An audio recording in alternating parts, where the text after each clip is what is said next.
Nós estamos trabalhando numa temática nesses dias. Eu estou trabalhando numa série que tem o nome A Vida de Jesus. A Vida de Jesus. O objetivo é que, como estamos nos aproximando do período natalino, então estamos estudando e pensando algumas coisas acerca do Advento e a importância. Já vimos o testemunho digno de João Batista, um testemunho maravilhoso de um homem que aceita o seu lugar e sente-se honrado no seu lugar. Ele era o anunciador, ele não era o Cristo. Quando perguntaram a ele, fizeram várias perguntas e ele foi dizendo não a todas elas para ao final dizer: eu sou a voz que clama no deserto. O João, não importa, o João pode até morrer, como morreu em seguida, bem pouco tempo depois, mas a voz dele jamais cessou. Eu sou a voz do que clama no deserto. Essa era a dignidade do testemunho de João Batista, e havia muita honra nisso, porque Jesus o considerou como grande por causa disso. Então a pessoa de João não estava no centro. Agora, o que ele falava, o que ele queria, a importância que ele dava ao caminho do Senhor, o caminho do Senhor precisava estar aplainado. Então o serviçal João veio e anunciou o Messias, né? O Messias nasceu, mas nasceu fora das expectativas da, entre aspas, igreja do seu tempo. O Messias não nasceu em um berço maravilhoso, o Messias nasceu em um estábulo. E quando lá nasceu, atraiu a si por um poder de Deus que comandou os astros, levou os magos, os pastores até onde ele estava, lá na manjedoura. E lá ofereceram os presentes e adoraram, diz a palavra, ao Messias. É interessante notar que quando eles chegam e perguntam onde está o rei dos judeus, alguns dos sacerdotes sabem aonde está o que haveria de vir, porque eles dizem, a profecia diz que é assim. Disseram que era em tal lugar, em Belém da Judéia. E enquanto os magos vão para lá para receber, para honrar o Messias, a igreja, entre aspas, não vai. Fica em Jerusalém junto com Herodes. Mas lá, daquele lugar, estabelece-se um trono de verdade. A manjedoura tornou-se um trono. Um rei estava ali. E aquele rei tem honra e glória na manjedoura. Mas ali estava realmente o rei dos judeus. Enfim, ele veio ao mundo. Chamamos isso de plenitude dos tempos. E como é bom saber que Deus tem ações e mais ações programadas. Deus programou a vinda do Senhor Jesus Cristo naquilo que a palavra de Deus em Gálatas, Paulo expressando isso disse, plenitude dos tempos, tempo cheio, encheu-se o tempo, encheu a medida esperada pelo Senhor, veio o Messias. Bom, o Messias nasceu. A palavra de Deus nos mostra algumas coisas logo em seguida ao seu nascimento. Hoje pela manhã já vimos outras coisas, já vimos como este Messias influenciou a vida de Paulo, porque Paulo era destemido daquele jeito, porque nada parava Paulo, porque Jesus o havia estabelecido. A vida de Jesus, o impacto da vida de Jesus na vida de Paulo, era impossível que Paulo aceitasse aquele impacto e permanecesse como estava. Não. Quem poderia impedir Paulo de fazer aquilo que ele sabia que tinha de fazer?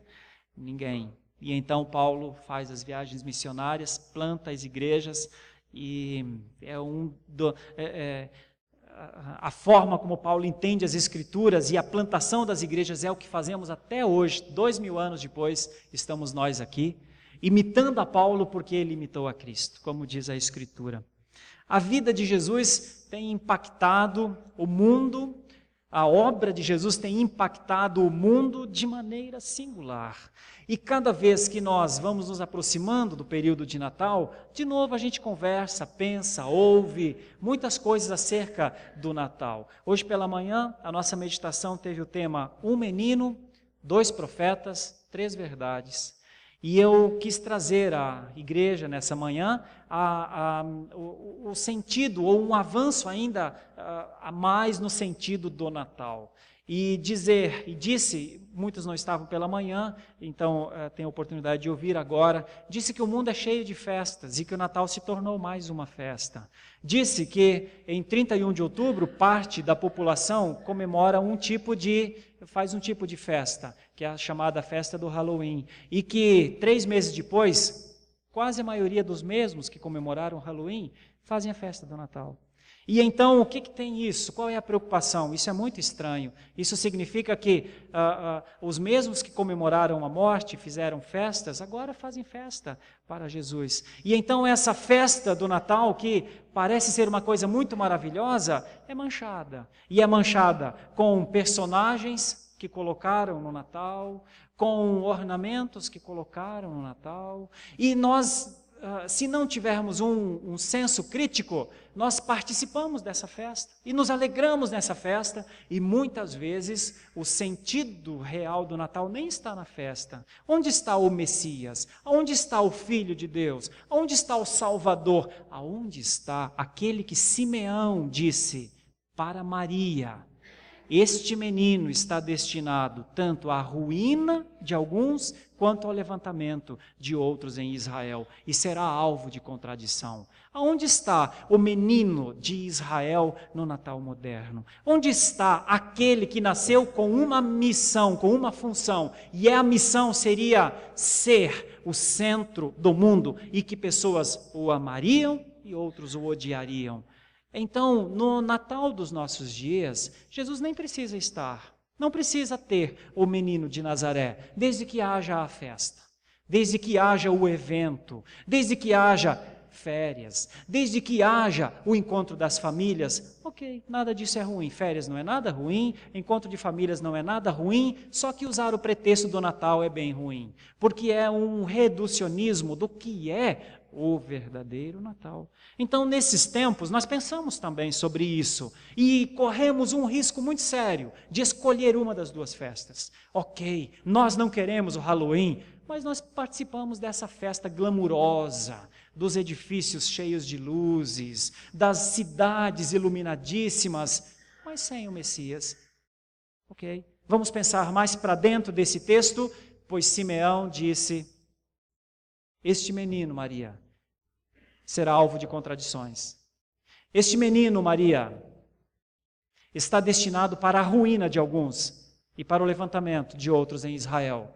Este menino, um dia comemorarão, paráfrase minha, acréscimo, uma ideia de ilustração, este menino um dia separará o mundo entre os que o seguem e os que não o seguem. Mas Maria, comemorarão o Natal, farão uma grande festa, até os que não o seguem, porque é bonito, porque tem glamour no Natal, porque essa é a maior festa da cristandade. Bom, a minha aplicação final foi que o Natal não é grande. O Natal é uma pequena festa, é uma festinha. O Natal é uma coisa proporcional ao povo. E o povo de Deus ainda é um remanescente fiel. A grande massa do mundo pode comemorar o Natal, mas se a grande massa do mundo ainda estiver envolta no seu hedonismo, na busca pelo prazer pessoal, se a grande massa ainda estiver em meio à Babilônia, curtindo os prazeres da Babilônia, fazendo o que é errado, mas não se importando com o que o Messias quer, ela pode comemorar o Natal, mas será uma festa de mortos. E eu não quero estar na festa dos mortos. E convido a igreja a pensar com muita seriedade acerca deste momento. Porque esse é um momento para vida, para a morte. Esse é um momento que os que têm vida celebram verdadeiramente o seu Messias. Eles não precisam das luzes. Se quiserem, não é pecado ter. Agora, não faz sentido a obrigatoriedade. Eles não precisam viver o espírito do Natal, porque eles, mais do que o espírito do Natal, eles têm o espírito de Cristo. E então o Natal é uma festa muito mais interior. O Natal é uma festa muito mais pessoal.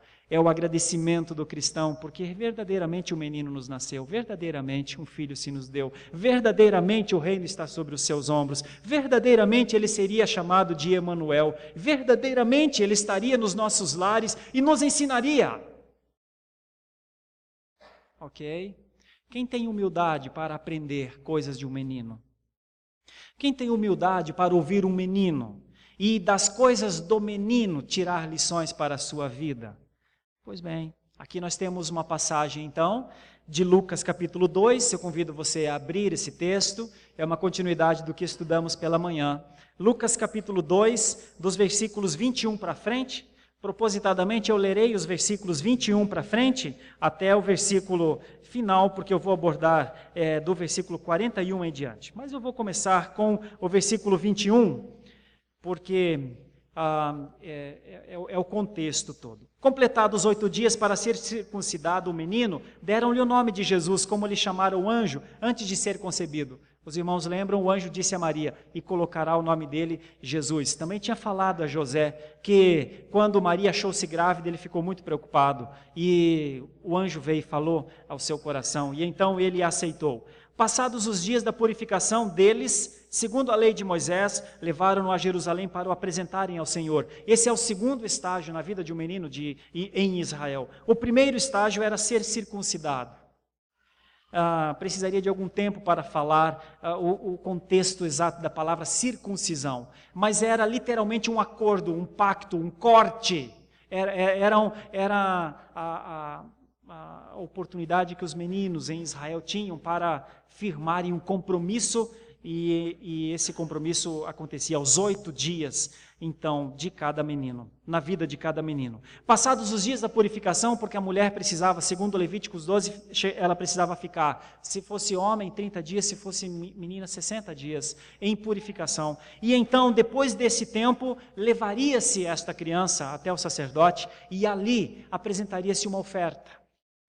E a oferta era de acordo com as posses. E então, chega aqui o versículo 22, passados os dias da purificação deles, segundo a lei de Moisés, levaram-no a Jerusalém para o apresentarem ao Senhor. E aqui um detalhe muito importante, essa apresentação, eu disse de manhã, vou repetir, porque é importante, ela não pode ser confundida com o batismo, porque era para o primogênito, isso aqui. Então, se fosse assim, só o primogênito seria batizado, ou seria apresentado. Então, não dá para usar isso aqui como base para a apresentação de todas as crianças. Não, aqui era o primogênito. E esta apresentação se fazia com uma oferta. E esta oferta, então, está logo em seguida. No versículo 23, conforme o que está escrito na lei do Senhor, todo primogênito ao Senhor será consagrado. E para oferecer um sacrifício, segundo o que está escrito na referida lei, um par de rolas ou 2 pombinhos. Se José e Maria fossem pessoas de posse, se Deus tivesse escolhido entregar o seu filho a uma família que tivesse condições de cuidar dele bem, do seu futuro, não seria um par de rolas ou 2 pombinhos. Seria um animal muito caro, que seria apresentado aqui como oferta. Mas ao seu filho estava destinado à pobreza. E ele, na pobreza, vive a experiência da pobreza. Aqui estão os seus pais entregando a menor das ofertas. Não pense que eles tinham recursos e deram isso para economizar. Isso era de acordo com as suas condições mesmo. Bom, aí vem um fato muito interessante, porque, então, isso passou 40 dias, Jesus tinha 40 dias, mais ou menos aqui. Havia em Jerusalém um homem chamado Simeão, homem este justo e piedoso que esperava a consolação de Israel. E o Espírito Santo estava sobre ele, a revelar-lhe o Espírito Santo que não passaria pela morte antes de ver o Cristo do Senhor. Movido pelo Espírito foi ao templo, e quando os pais trouxeram o menino Jesus para fazerem com ele o que a lei ordenava, Simeão o tomou nos braços e louvou a Deus, dizendo: Agora, Senhor, podes despedir em paz o teu servo, segundo a tua palavra, porque os meus olhos já viram a tua salvação, a qual preparaste diante de todos os povos, luz para a revelação aos gentios e para a glória do teu povo de Israel. E estavam pai e mãe do menino admirados do que ele dizia. Algumas coisas aqui, apenas para aumentar talvez o entendimento aqui do texto. Em meio à corrupção da fé de Israel, um homem estava de pé. Em meio a uma queda generalizada, do entendimento do Messias, um homem estava de pé, chamava-se Simeão, estava no templo. Estava no templo porque o Espírito Santo falara ao seu coração. E quando Simeão chega ao templo e encontra e vê Maria e José trazendo a Jesus, a expressão dele é de júbilo, é de alegria, é de satisfação tão grande que ele diz: agora eu posso até morrer, porque o que o anjo falou eu vi, está aqui. Mas diz umas 2 ou 3 coisas de um significado muito profundo. A primeira coisa que ele diz é que Jesus estava preparado, ou que o Senhor tinha preparado Jesus diante de todos os povos. O entendimento do judeu jamais passaria por essa ideia. Mas Simeão diz: Jesus é para os povos. É daqui que nós cantamos Luz do Mundo. É a ideia de Jesus para o mundo. Logo em seguida, o mesmo diz: luz para a revelação aos gentios. Ou seja, aquilo que estava encoberto fica claro. Aquilo que antes não era uma bênção, agora é. O Salvador não é só para mim, Simeão, mas o Salvador é sim para o mundo, ou todos aqueles que crerem nele no mundo. E Israel, a tua glória será esta, ele veio de ti. Nós conhecemos pelo texto, Israel não aceitou, não entendeu, pelo menos até agora não entendeu, e por conta disso, essa última parte ainda parece não se cumprir, parece que tem alguma coisa ainda por acontecer nesse sentido. E estavam pai e mãe admirados de tudo aquilo que o profeta falava do menino, porque até então era só um menino trazido ao templo, como todo menino em Israel, cumprindo todas as coisas que a lei dizia. Circuncisão ao 8º dia e aos 40 dias, então a consagração no templo com a oferta ao Senhor. Tudo isso era normal. Possivelmente não era só Jesus naquele dia. Todos os meninos nascidos naquele tempo estavam cumprindo essas coisas. Mas o profeta rompe esta previsibilidade, olha para o menino e aponta ao menino. Esse é um caráter da profecia. Não é só para o futuro. Aliás, a ênfase nem é para o futuro. A ênfase era no que Deus tinha feito, o que Deus estava fazendo e o que o menino representava. Então aqui está um homem, um entre milhões, provavelmente, no seu tempo, muito diferente da sua geração. Um homem sensível à voz de Deus, um homem a quem Deus se relacionava, falava com ele, o Espírito Santo falava com ele. Até aqui tudo muito maravilhoso, né? Muito bom. Maria e José estavam muito felizes por isso, tenho certeza. Como você fica feliz quando alguém elogia o seu filho, fala coisas boas dele, mas vem a segunda parte. E essa parte ela exige alguma reflexão. Então está escrito: Simeão os abençoou e disse a Maria, mãe do menino: eis que este menino está destinado tanto para a ruína como para levantamento de muitos em Israel, e para ser alvo de contradição. E isso é uma espada que corta o coração de Maria. E isso é o começo do sentimento do que seria a missão do Redentor, o seu sacrifício, a sua humilhação, a sua missão dura de carregar um peso, de pagar uma conta que não era sua. E aqui está, então, essas 3 verdades, pelo menos. A primeira é que Jesus estava destinado tanto para a ruína de alguns, não só Jesus, como todos os cristãos que vieram depois dele. Todos os que carregam a marca, todos os que têm o selo, todos os que em Cristo são novas criaturas. Todos aqueles que Cristo é o seu Senhor, todos aqueles que andam atrás de Cristo e seguem a Cristo, têm um destino sobre eles. Eles estão destinados tanto para a ruína de alguns, quanto para o levantamento de outros. Eles estão destinados a, com a sua vida, terem seguidores ou opositores. Eles estão destinados a dividir famílias. Eles estão destinados a dividir amizades. Eles têm uma missão que é maior do que outras coisas. Eles têm a missão de levar adiante o cristianismo. Por isso o cristianismo não é só um status, o cristianismo é uma função. O cristianismo não é só algo que nós adquirimos, como se fosse um diploma. O cristianismo é mais do que isso. O cristianismo é que depois de adquirir este status, essa filiação, vem a função. E eu disse isso há um domingo ou dois atrás, seria a mesma coisa que alguém falar, ok, agora eu terminei minha universidade e eu sou bacharel em tal coisa, que pode ser qualquer coisa, só que não vou operar. Faz sentido? Você passar 4 anos numa universidade fazendo direito para depois não ser um operador do direito? Faz sentido você ficar 4 anos fazendo uma universidade para ser um profissional das ciências humanas e depois não exercer? Faz sentido? Não faz. Assim também não faz sentido nós adquirirmos o status de cristãos sem a função do cristão. E é aqui que pega, porque é aqui que o cristianismo deixa de ser politicamente correto. Irmãos, nós não temos nenhum compromisso com o politicamente correto. Nós não temos nenhum compromisso com o pós-modernismo que diz, cada um tem o seu direito. Nós não temos nenhum compromisso. Antes importa obedecer a Deus do que aos homens. Os homens poderão fazer o que quiserem com as suas leis. Mas nós temos uma lei sobre as leis. E esta lei sobre as leis nos coloca na posição de sermos fiéis ao Senhor ou infiéis ao Senhor. E é por causa disso que a espada transpassa o coração de Maria e a espada transpassa o coração de toda mãe que gera um filho, de todo pai que gera um filho.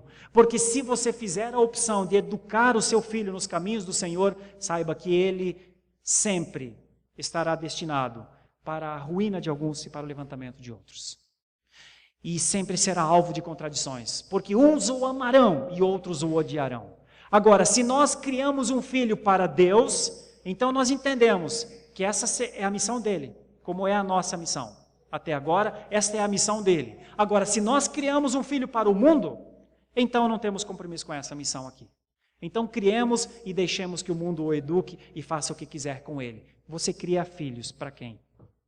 Para o Senhor ou para o mundo? Se eu e você tivermos o compromisso inicial de criar nossos filhos para o Senhor, nós precisamos ter em mente que estamos criando um cristão. E que este cristão carrega a marca de Cristo, como Paulo disse. Não mexam comigo, não me incomodem, eu carrego a marca, eu tenho as marcas de Cristo no meu corpo. Então toda vez que um pai, membro da aliança de Deus, integrante da aliança, gera um filho, ele não gera só aquele maravilhoso ser parecido com ele, ou aquela filhinha maravilhosa que a mãe ama e acha que é de uma meiguice maravilhosa e que ela será uma grande profissional.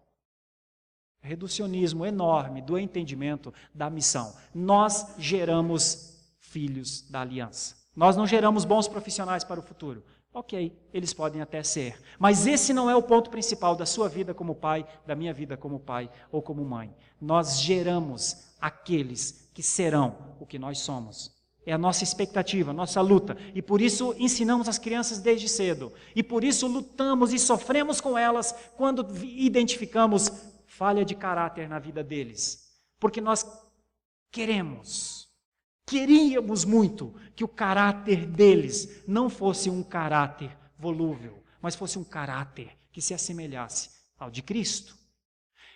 Com isso, com essa introdução, eu digo, filho, filha, pai, mãe, nós estamos todos no mesmo barco, o barco chamado cristianismo. E a minha pergunta é, a quem importa furar o barco em que estamos? A quem importa? A quem é útil deixar de educar os filhos no caminho do Senhor? A quem importa, a quem é útil parar de sermos fiéis ao Senhor? A quem importa? A Deus, certamente não. Ao cristianismo, certamente não. Mas possivelmente aquele que tenta de todas as maneiras impedir o progresso do cristianismo. Aquele que tentou o Cristo estar aqui, como nessa passagem no templo, a ele importa. Então, irmãos, já que estamos perto do Natal, a quem importa comemorar o Natal como o mundo comemora? A quem importa? A nós? Não. Creio que não. A nós importa nesse tempo reflexão, lucidez, para não nos deixarmos levar com as festas do mundo e com as festas do mundo, porque este Natal é festa de mundo. O Natal de hoje é festa de mundo. O Natal de hoje é comemorado, sim, por mortos espirituais, os mesmos que em outubro comemoraram o Halloween, agora estão comemorando o Natal. Não, irmão, saiamos disso. Nós não precisamos sucumbir em meio à chafurdice. Nós não precisamos, nós não devíamos. Nós devíamos refletir com profundidade nesses momentos, porque o Natal cheira tanto vida quanto morte. O Natal é vida para os salvos, e o Natal anualmente é significado de morte para aqueles que não entregaram sua vida a Cristo ainda. E já não resta muito tempo para entregar, porque à luz do que esperamos, Cristo volta, e volta logo. Então a comemoração do Natal precisa passar por um filtro. E eu convido a igreja a pensar nisso, porque este tempo aqui sugere isso. Porque aqui Jesus está, então, ou no templo, acabou de nascer, e por isso ele é o Jesus menino. E por isso ele é o menino que veio ao mundo. Isso aqui é um cumprimento de promessa. E nós nos alegramos profundamente nisso. Mas para isso não precisam dos adornos e adereços manchados de vermelho dos natais do mundo de hoje. Como é o nosso Natal? Eu sei como é. E aponto para você com muita humildade. É uma pequena festa. É a festa do teu coração para o Senhor. Isso é o Natal. É a consciência que o Redentor veio, que a promessa se cumpriu e que nós estamos vivendo e usufruindo desta era. Isto é o Natal. E levar este Natal não é se comprometer com o 25 de dezembro, com o mês de dezembro, com as festas de final de ano. Até porque Jesus não nasceu em 25 de dezembro. Provavelmente nasceu numa outra data do meio do ano. Levar o Natal é levar uma consciência cristã, saudável, limpa, purificada. E para isso nós estamos infinitamente além do sentido de mundo do Natal. Isso está aqui no texto, dá para tirar algumas lições disso, porque o Natal representa isso, e nós estamos aqui no versículo 34 então. Eis que este menino está destinado tanto para a ruína, quanto para levantamento de muitos em Israel. Também uma espada traspassará a tua própria alma, para que se manifestem os pensamentos de muitos corações.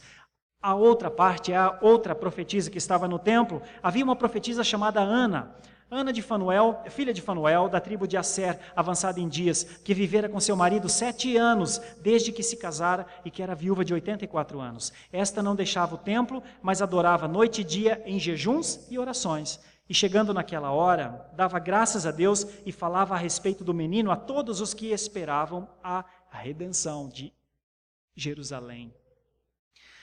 Se nós temos, num primeiro momento, um profeta, que é o profeta Simeão, que está ali com uma palavra, uma pregação, um coração justo e piedoso, mesmo em meio à dureza dos corações dos tempos de então. Aqui nós temos uma adoradora, diz a expressão, esta não deixava o templo, mas adorava noite e dia em jejuns e orações.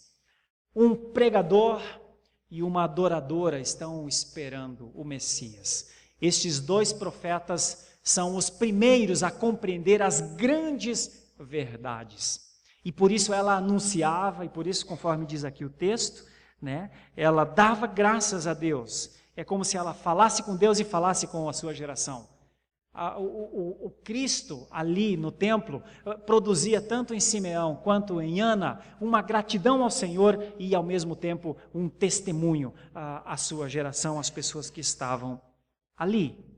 Aí vem o texto que nós então vamos pensar um pouco nessa noite, é do versículo 39 para frente.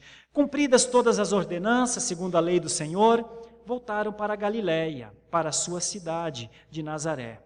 Crescia o menino e se fortalecia, enchendo-se de sabedoria, e a graça de Deus estava sobre ele. Ora, anualmente iam seus pais a Jerusalém para a festa da Páscoa. Quando ele atingiu os 12 anos, subiram a Jerusalém, segundo o costume da festa, porque havia uma cerimônia. Então, vamos lá, os três eventos na vida de um menino em Israel. A circuncisão ao 8º dia, a consagração ao templo ao primogênito de Israel, a consagração ao templo, ao Senhor, aos 40 dias no templo, e quando ele completava 12 anos, então passava pela cerimônia do mitzvah. E o mitzvah era o divisor de águas na vida do menino, era quando ele passava a ser contado. Dos 12 anos para frente, ele não era só uma criança ali, mas ele era alguém. E alguém que já participava da vida religiosa de Israel. E ainda havia uma outra cerimônia, que isso está em Números 4:3, que é quando o menino, aos 30 anos, se ele fosse separado para o serviço do templo, então ele tinha mais uma cerimônia a cumprir dos 30 aos 70 anos. Aqui, Jesus está com os 12. E ele sobe, então, à festa da Páscoa, conforme está escrito aqui, era o costume. Terminados os dias da festa, ao regressarem, permaneceu o menino Jesus em Jerusalém, sem que seus pais o soubessem. Pensando, porém, estar ele entre os companheiros de viagem, foram caminho de um dia, e então passaram a procurá-lo entre os parentes e os conhecidos. E não o tendo encontrado, voltaram a Jerusalém à sua procura. 3 dias depois, o acharam no templo, assentado no meio dos doutores, ouvindo-os e interrogando-os. E todos os que o ouviam, muitos se admiravam da sua inteligência, das suas respostas. Logo que seus pais ouviram, ficaram maravilhados, e sua mãe lhe disse: Filho, por que fizeste assim conosco? Teu pai e eu aflitos estamos à tua procura. E ele lhes respondeu: Por que me procuráveis? Não sabias que me cumpria estar na casa de meu pai? Não compreenderam, porém, as palavras que lhes dissera. E desceu com eles para Nazaré, e era-lhes submisso. Sua mãe, porém, guardava todas estas coisas no coração, e crescia Jesus em sabedoria, estatura e graça diante de Deus e dos homens. Meu objetivo nessa noite, meus irmãos, é falar sobre esse crescimento e extrair aqui algumas coisas, desde que o seu coração esteja aberto a ser ministrado por um menino. Desde que o seu coração esteja disposto a ver no crescimento dele a nossa possibilidade de crescimento. Falar do crescimento do menino Jesus, sem ter a implicação do crescimento para as nossas vidas, é a mesma coisa que ler uma notícia que não tem a ver conosco. Mas eu imagino que aqui a palavra de Deus tem algo a falar aos nossos corações através disso que estava acontecendo aqui na vida do menino de Israel. A primeira coisa que nós poderíamos pensar é como o menino estava crescendo, né? O texto diz que ele estava crescendo em graça e sabedoria, que ele estava avançando em, como se a palavra graça aqui fosse cada vez mais entendendo o presente que ele tinha nas suas mãos como menino, crescendo e entendendo dia após dia que estava abandonando o tempo da infância e estava assumindo a sua condição de futuro. Uma ideia de crescer em sabedoria e em graça é essa, é que tanto quanto vem o crescimento do corpo, também vem o crescimento da mente, do entendimento acerca de quem é Deus. Então nós olhamos aqui para esse texto e percebemos como ele estava crescendo. Possivelmente uma outra forma de Jesus estar crescendo era usar o seu intelecto privilegiado. Talvez demorasse algum tempo explicando isso. Vou falar numa frase só, eu penso que você vai entender. Jesus era tanto filho do homem quanto filho de Deus. Humanamente falando, ele era como nós. Divinamente falando, ele não tinha genealogia, ele tinha a do próprio Deus, ele era o filho encarnado de Deus. Mas por que será então que ele estava crescendo também diariamente? Ora, porque a Escritura nunca disse que Jesus era pequeno, mas não sentia dor. Era criança ainda, mas não sentia fome. Não, ele sentia todas as coisas que nós sentimos, porque ele tinha duas naturezas, a natureza divina e a natureza humana. Mas aqui nós percebemos que Jesus, desde cedo, vai crescendo, vai aumentando, vai se completando. E este avanço de crescimento é que talvez seja a grande implicação para nós. Meus irmãos, Jesus crescia em sabedoria e graça, usando o seu intelecto privilegiado e tendo cada vez mais a consciência da sua missão. Qual é então a implicação para nós? É a do nosso crescimento. O que é o nosso crescimento, meus irmãos? Nós que já temos 1,75 m, que agora já não vai crescer mais, só vai diminuir. Como é que eu posso crescer diminuindo? Depois que passa dos 30, é só a diminuição. Bom, como é que nós crescemos, já que não somos mais uma criança pequena? Não é verdade? Como nós vamos crescer? Ou vamos diminuir o nosso intelecto, o nosso entendimento, de acordo com o nosso corpo? Não. A implicação é que, como Jesus crescia em graça e em sabedoria, os cristãos podem fazer isso também. O grande privilégio que nós temos é que não há limite para este conhecimento. Não há limite para essa faculdade que estamos fazendo, chamada de cristianismo. Quem pode impedir mais conhecimento da tua parte? Quem pode colocar um limite e falar, você só vai aprender até aqui? Você sabe qual é o limite? O da nossa pecaminosidade. O da fragilidade ou debilidade dos líderes que não conseguem ensinar bem, mas ainda assim você é livre para ir além dos seus líderes. A implicação do crescimento é uma coisa muito significativa para nós. Como ele crescia?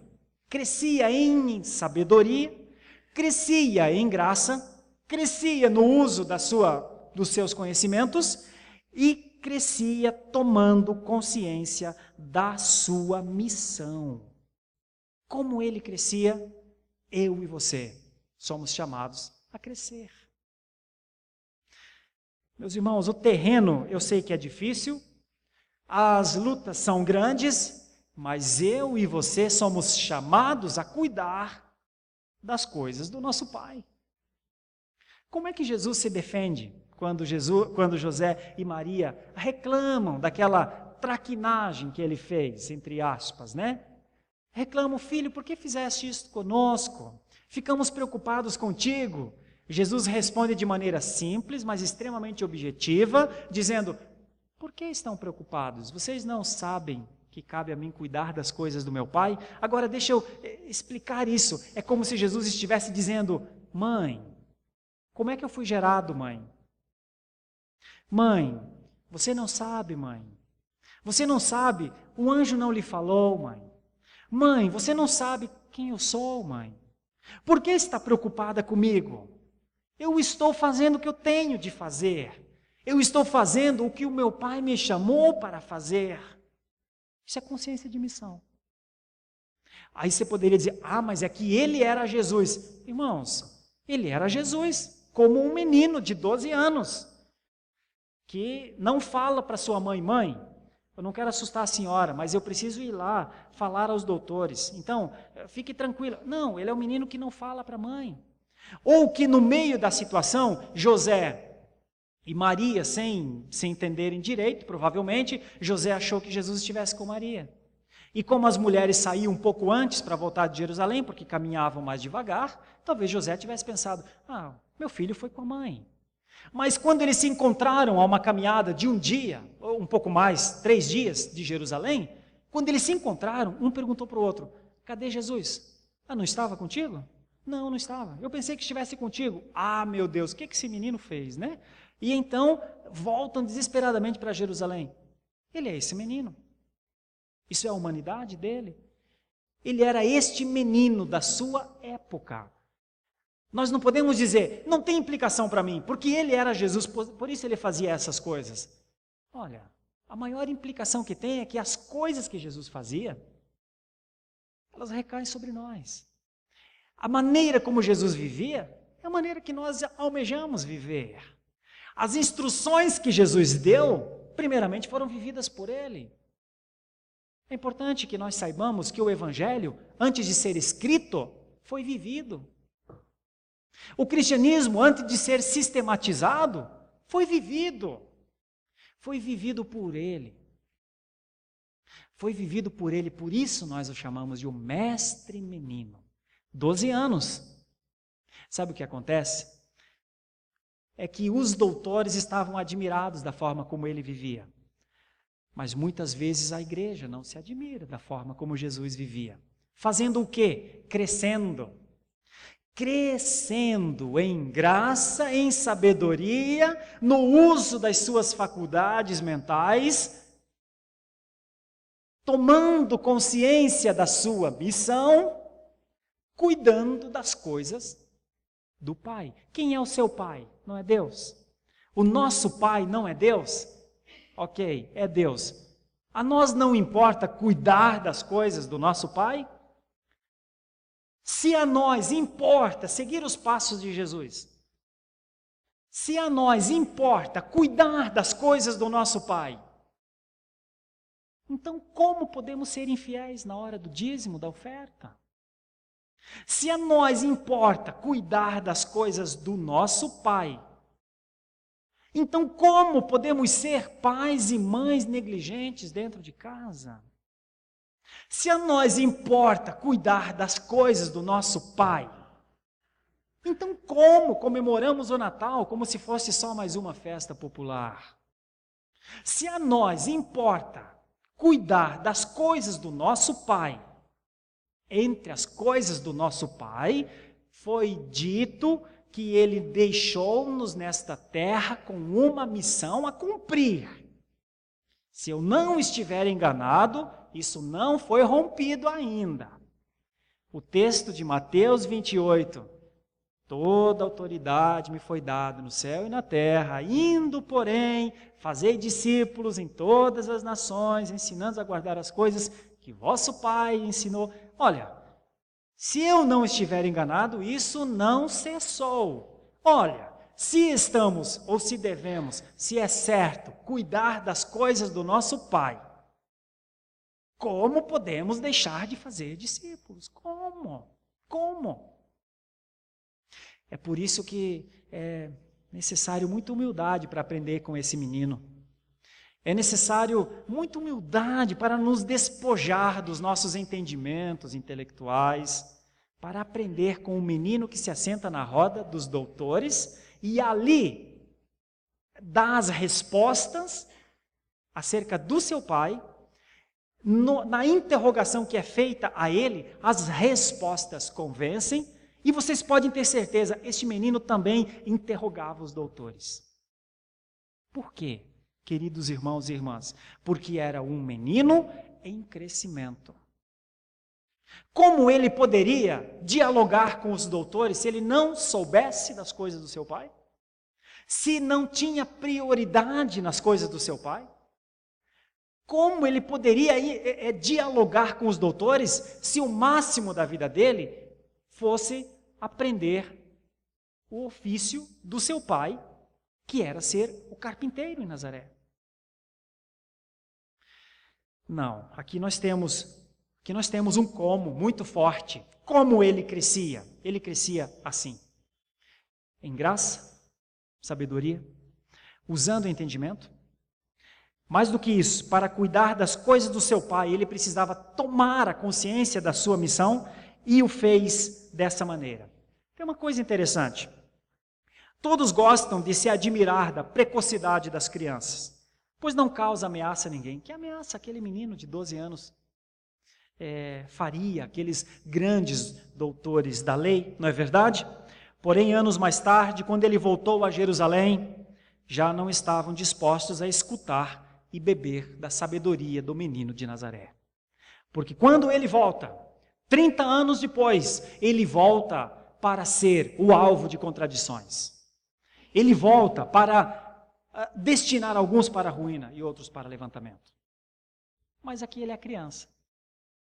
Ouvir o que Jesus tinha a dizer poderia ser uma coisa de admiração, como muitas vezes é, uma admiração benéfica.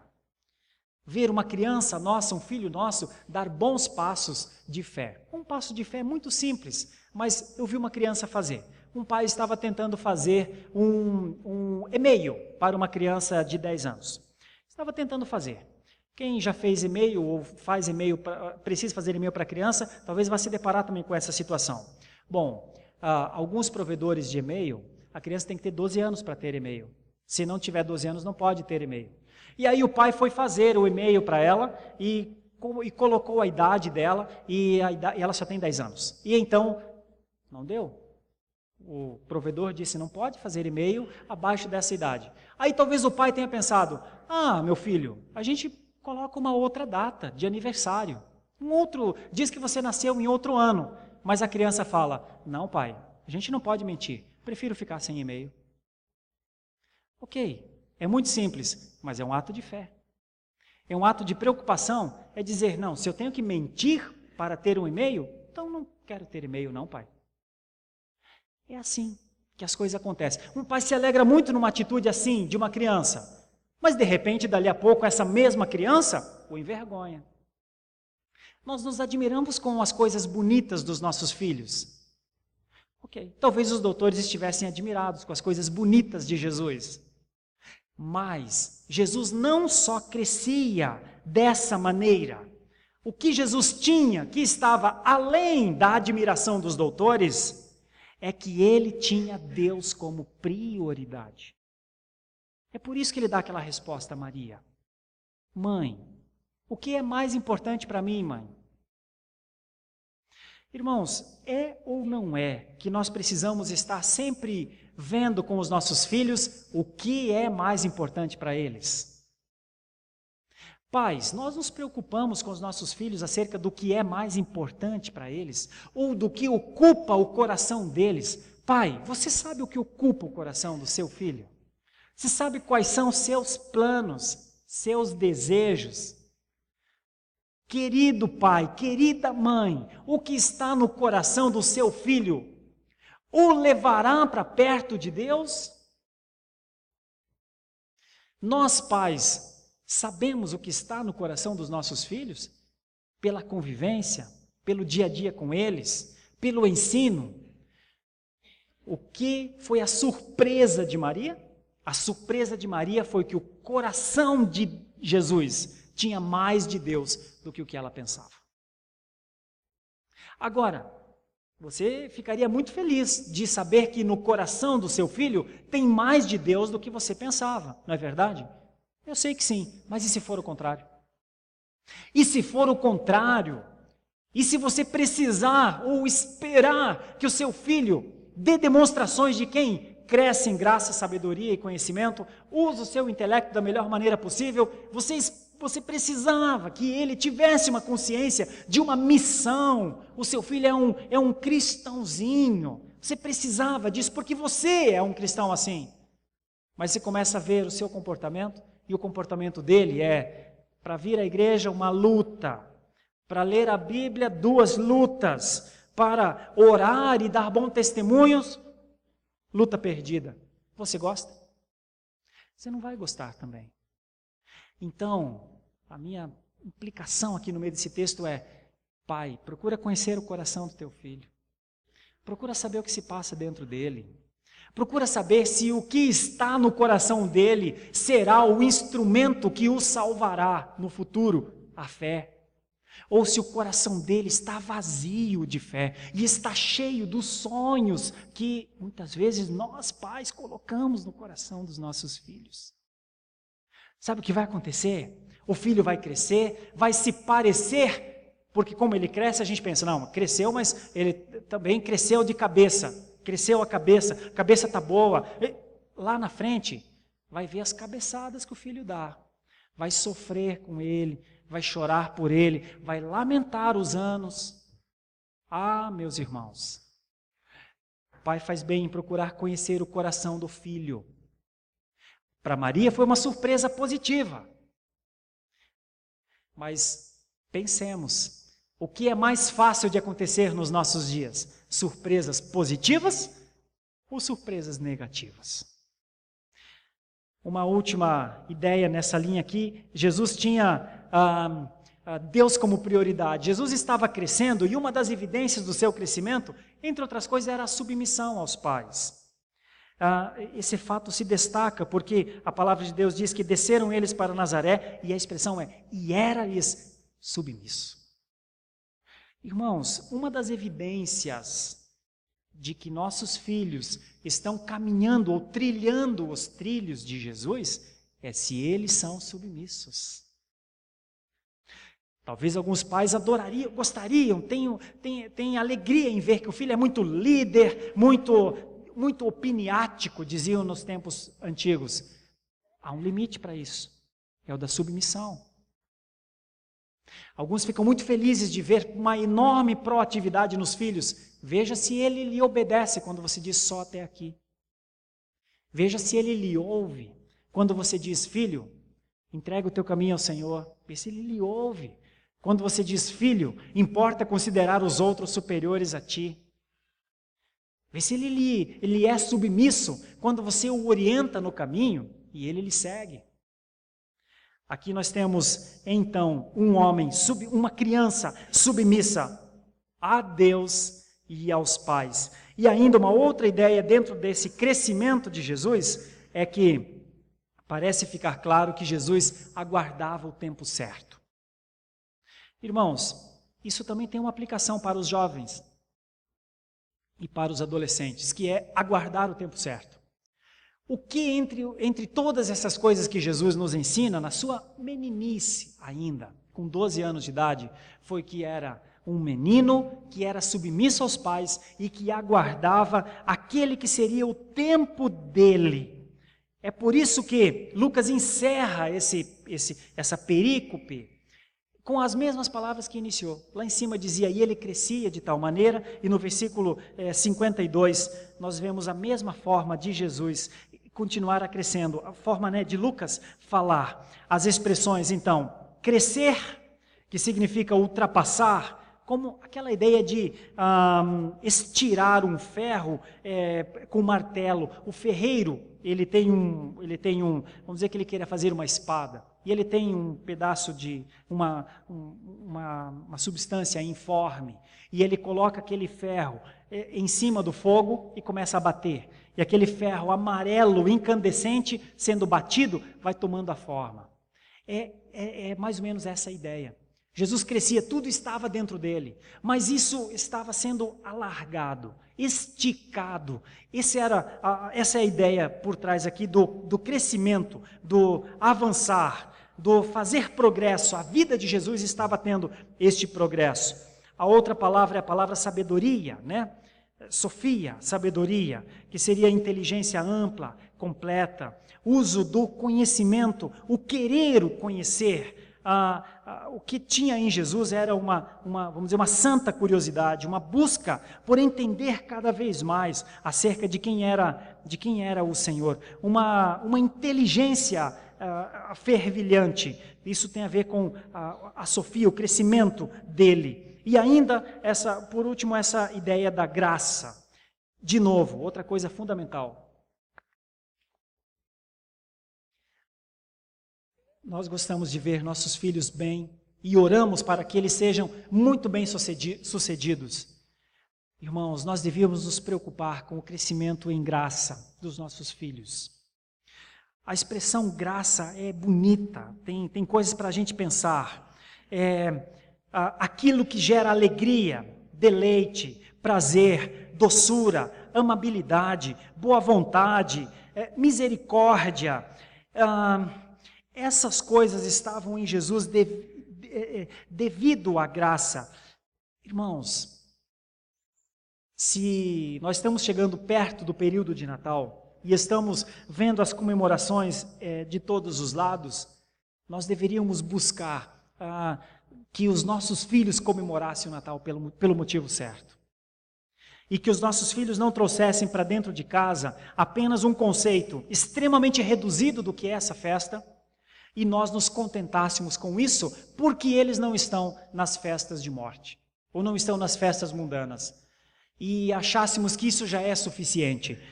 Irmãos, o que acontecia com Jesus é exemplo para nós. Jesus verdadeiramente crescia. A palavra crescimento é a implicação mais forte para mim e para você hoje, em novembro de 2013. A palavra que deve nos levar a uma reflexão é como nós estamos crescendo, ou se paramos de crescer, como principalmente nós os adultos, já paramos fisicamente.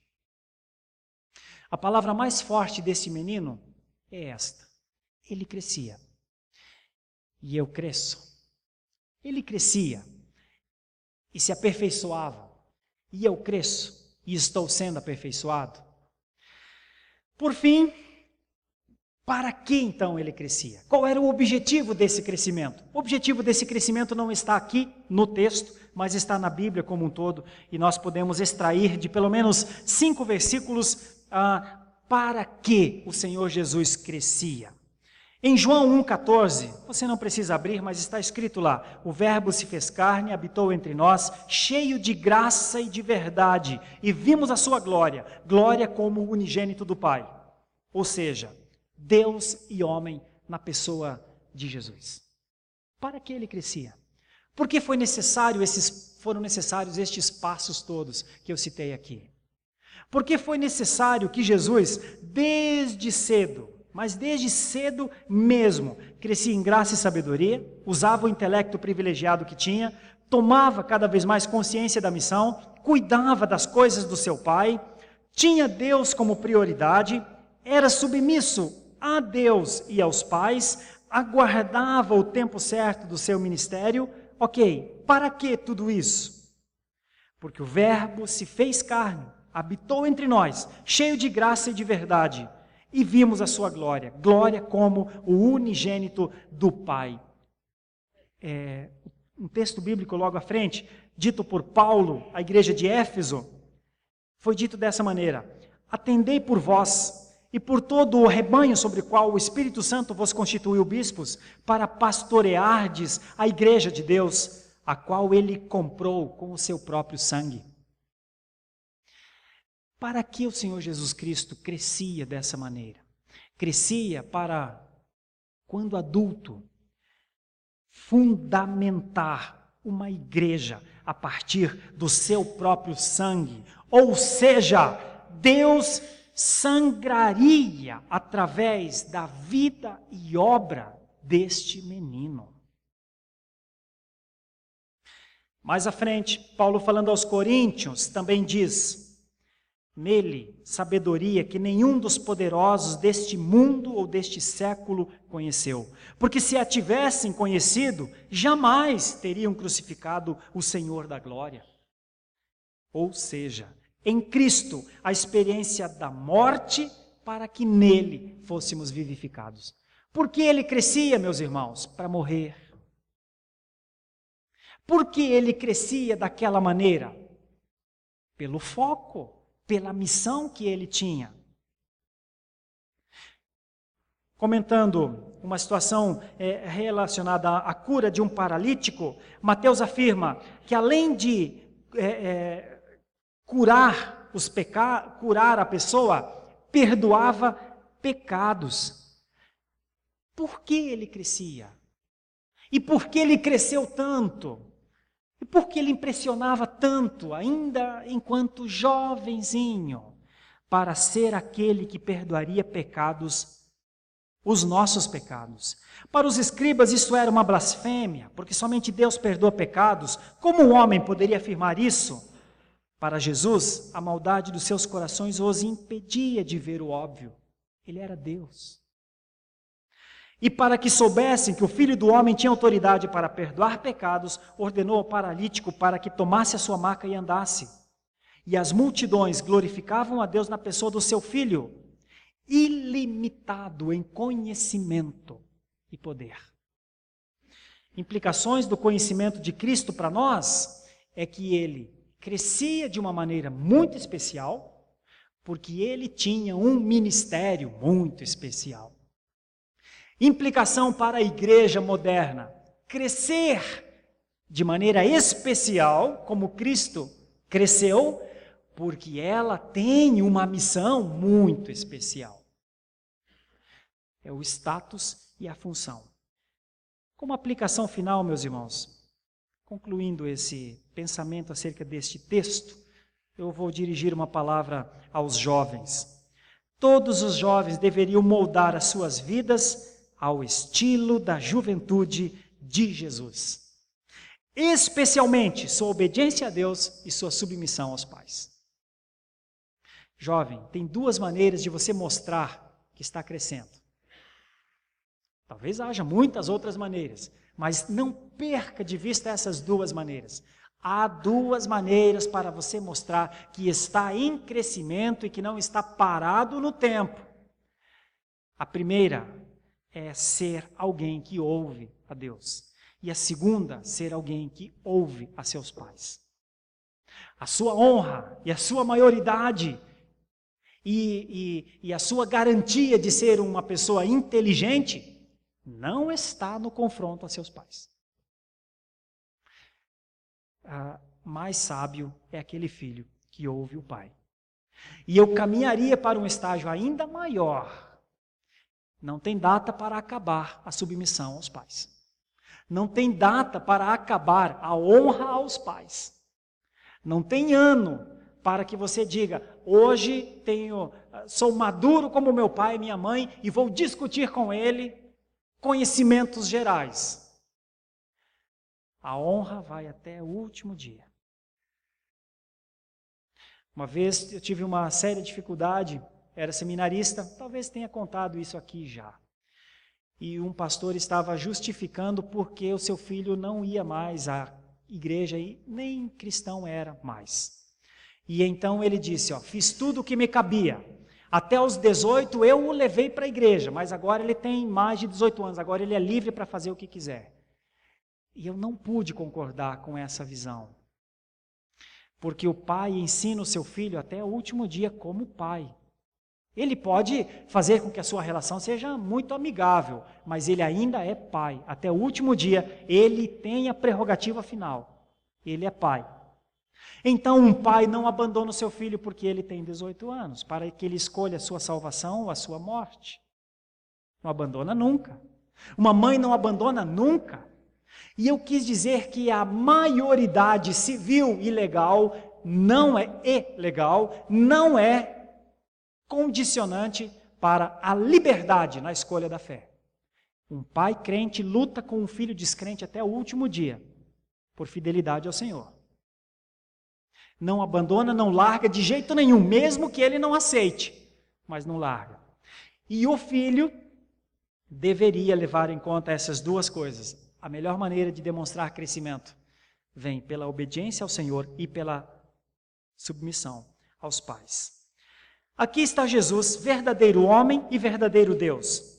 O que isso pode contribuir para uma fé viva naquele que veio na plenitude dos tempos para que o mundo conhecesse a luz?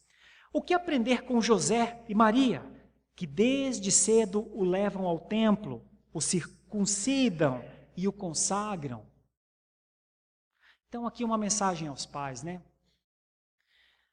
Meus pais queridos, se aos jovens uma maneira de demonstrar crescimento é obedecendo aos pais e obedecendo aos filhos, aos pais uma maneira de mostrar crescimento é conduzindo os seus filhos desde muito cedo nos caminhos do Senhor e não largando o pé deles quando os seus pezinhos tomam asas e querem ir para outro lugar. Me permita uma aplicação, Pai, na busca e na esperança de uma grande sabedoria em Ti, pai e mãe. Não desista do teu filho ou da tua filha. Porque o desistir do seu filho vai implicar numa espécie de desobediência ao Senhor. Se o pai ou a mãe conhece a fé, mas abandona o seu filho à sua própria sorte, não é um bom pai.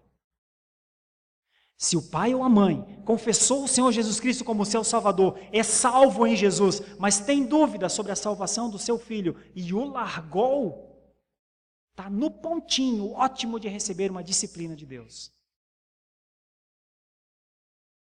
Não abandone seus filhos. O mundo os pegará, os tomará, os dobrará, os matará. E depois nós choraremos sobre os caixões dos nossos filhos, dizendo, por quê? Aprendamos com José e Maria. desde cedo, o tempo inteiro. Pastor, mas eu quis fazer muito e quero fazer muito pelo meu filho, mas não adianta, ele não vem. Isso é outro problema. Isso é outra coisa. A nós cabe insistir até o fim. E se receberes não um não, mas 10 não, 50 não, 20 mil não, cada não é uma honra a mais, é honra ao Senhor.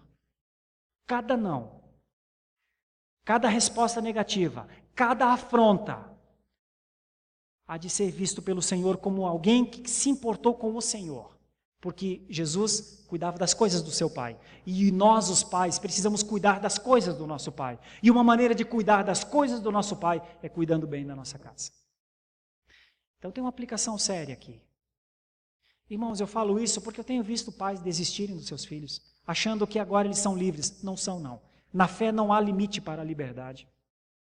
Aos pais cabe, por sabedoria, por implicação de crescimento, cuidar e lutar pelos seus filhos. O que aprender com os doutores, que no primeiro momento admiraram-se do menino prodigioso, mas que depois o perseguiram e o mataram.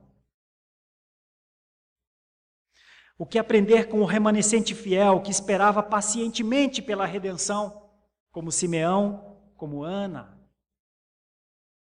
O que aprender com as palavras do jovem de 12 anos, que, consciente da sua missão, ousa estar entre os maiorais para discutir com eles acerca das coisas espirituais? Nosso coração está aberto para aprender as coisas do menino de Nazaré? O que aprender de suas palavras à sua mãe, acerca dos tempos plenos que se aproximavam, dos quais ele era o enviado especial para cumprimentos históricos e eternos? Por fim, o que aprender com aquele que crescia em graça e sabedoria? Duas palavras tão expressivas, mas tão esvaziadas de sentido nos nossos tempos, ávidos por conquistas terreais. O que aprender com o menino mestre, o mestre dos mestres? Ele é o seu mestre? Eu penso que sempre há muitas coisas a aprender com ele. Como nós estamos trabalhando essa linha, eu quis deixar isso com a igreja nessa noite. Texto de Lucas 2, 39 a 52. O crescimento de Jesus implicava o quê? Implicava coisas que fazem sentido para nós. Ele crescia porque tinha uma missão.